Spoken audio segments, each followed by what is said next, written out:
On Tuesday afternoon, Venerable Siltram and I headed off to Walla Walla. It wasn't for a holiday, but the drive there was really, really stunning and gorgeous. So for at least 2 hours, and then we fortunately got lost, which was beautiful. If you've ever driven in that direction, you come across the Palouse Hills, and there are these sculpted, beautiful, different shapes covered with wheat fields, and it's visually stunning. And so for at least 2 hours, we took turns exclaiming, oh, how gorgeous, this is stunning, how magnificent. We went on and on like this, and we were also trying to offer it to the holy beings. And so this went on for, a really good time, and then there's these beautiful vistas where the sky is just huge, and you just feel your mind opening up. So when we finally found our way into Walla Walla, then kaboom, that mind went like this, because we drove past the penitentiary. And it is a very huge complex. And I've only been to Airway Heights. And so just the visual impression of this huge prison has a huge impact on the mind. And it's very sobering. And it's a very old prison. It was established in, 1886. So it's been going for quite some time. It's the second largest penitentiary in the state. And it's comprised of close, medium, maximum, and minimum security. So I kind of thought I was prepared for this visit. We met up with our friends Michael and Trudy, and we stayed at their home.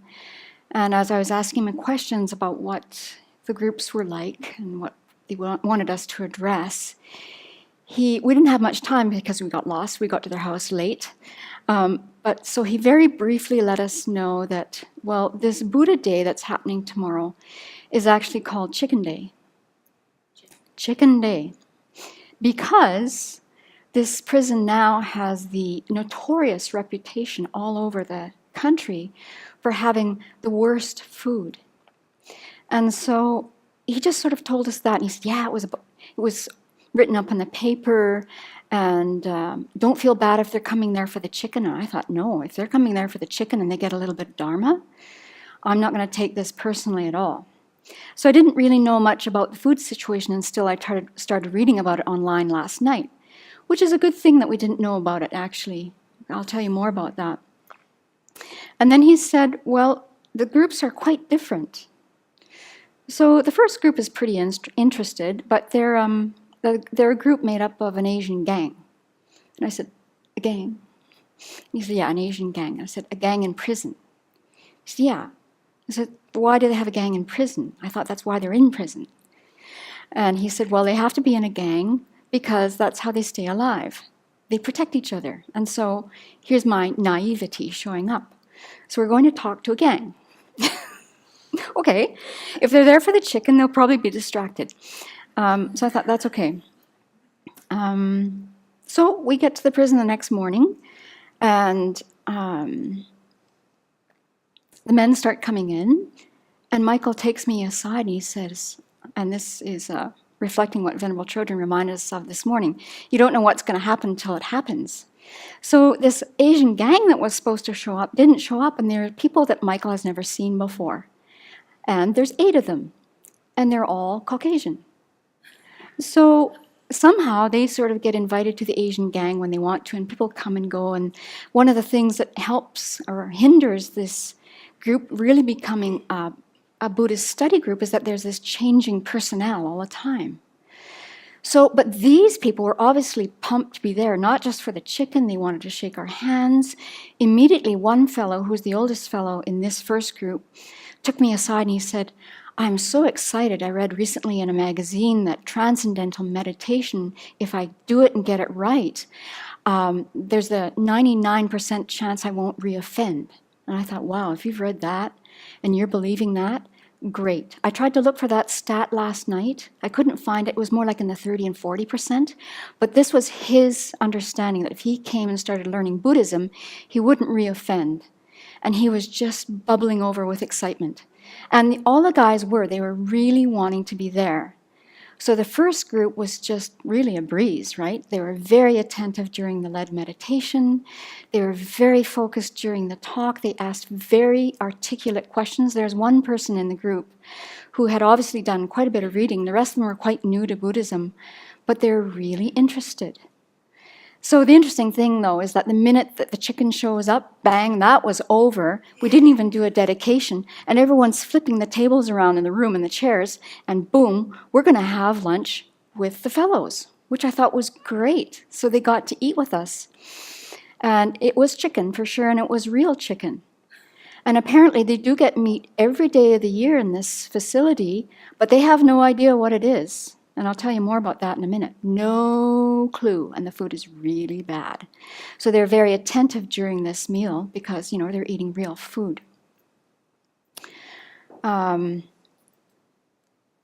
I think I'll back up and talk a bit more about the food right now, because with my research last night, I discovered that this year, starting Easter Sunday, these fellows decided to do something very thoughtful. They staged a protest, but it was a very peaceful protest. They went on a hunger strike, and it went for at least 10 days. And that was their way of demonstrating that the food is really bad. So what's happened over time with these institutions is that in Walla Walla Prison, they used to have a kitchen that was preparing meals, and they were teaching the inmates how to cook, so that, when they leave prison, then they would have a really, viable skill. But with cost-cutting measures and who knows what kind of thinking, I don't get it, this was removed, and now the food is prepared somewhere else. It might even be at airway heights, but somewhere quite a distance away. And so the food is, let me just describe to you what it looks like. So according to a 2016 Prison Voice Washington State report, correctional institutions took over food services around the state. It has gradually eliminated all freshly prepared natural food. Without exception, every single main course is now a reheated, highly processed product with high amounts of sodium. So they're getting very unhealthy food that's basically prepackaged. They get something called a breakfast boat now, and this has been going on for 3 years. And this is what a breakfast boat is. They get it in the evening, so that they can eat it in the morning, and it consists of a paper food container wrapped in plastic containing a small muffin, a breakfast bar, bread slices, a small cereal baggie, a powdered milk packet, a packet of peanut butter, a packet of jelly, and fortified drink mix. And this boat hardly varies. There might be a kind of a different flavor of muffin every now and then. So I'm just shocked at the way people are treated in prison. I don't know if it's different in Canada. I know it's far worse than some Asian countries, but just as a beginning place, this is what they have to cope with. So I could see why there was this huge excitement about the chicken dish then, and that they ate so intently. And then I started having this conversation with a fellow during lunch who was talking about his excitement about how he doesn't want to reoffend again and he wants to do meditation. And he was actually in a work release situation this past year. He was almost out the door and he got in a fight with somebody. So he's back in a few steps and he's now slated for release in 2020. And he knows he does not want to reoffend, so he's highly motivated. And then another person is getting out in September, and he's highly motivated. And there's many good things happening at this prison, including these groups. They have a very intensive chemical dependency program on how to get off chemicals. And so this one fellow who's getting out in September was very much involved in that. And he's very ready to go, but he also told us he's very afraid, because he knows how to make it in prison. He doesn't know how to make it out there in the world, and he's terrified. He's been in twice now. He's terrified he'll reoffend, just habitual patterns. So they know this. So the first group was very attentive. I thought, okay, great, no problem. We can handle Asian gangs. So then during the break time, then I heard some more disconcerting information about one of the men in the first group. And maybe I'm going to have to make this into 2 talks because this is getting a bit long. So I'll just finish with one of the first people in the first group. He came in a little bit later, He was maybe in his late 20s. He was very, very wanting to be there too, but my teacher eyes were noticing he couldn't sit still. He was really trying hard. He was holding himself. He wasn't trying to be a problem. You could just tell. And every now and then he'd hold his head, and he just kept doing this. And I thought, wow, I wonder what's going on with this guy. So Trudy, one of the volunteers, told me after lunch that this fellow had been in the hole for 6 years. He was in solitary confinement for 6 years. Now, this means different things in different prisons, but just to give you an idea, if the hole or solitary confinement is kind of not so clear for you, here's one version of how it can look, probably in Walla Walla. So they're confined in a cell 24 hours a day. They typically spend 2 days a week entirely in isolation and for 23 hours a day in their cell. They might get 1 hour of exercise. They either go out alone or they go out and they're shackled to 2 guards. They shower once a week. They're not allowed to have any visitors or make telephone calls. The rooms are generally 6 feet by 9 feet by 8 feet by 10 feet, so a very small room. Meals come through a slot in the door, as do the communication with prison staff. And so it's miserable. And this guy was in his early 20s. Scientists now know that the brain is still developing up to about the age of 24, and that this has profound impacts. So when I looked at this guy and I didn't know this, my old teacher eyes saw, I think this person has a learning disability, and I think he has brain damage. Just because when I spoke to him, he had trouble forming sentences, and he was talking about wild and crazy things.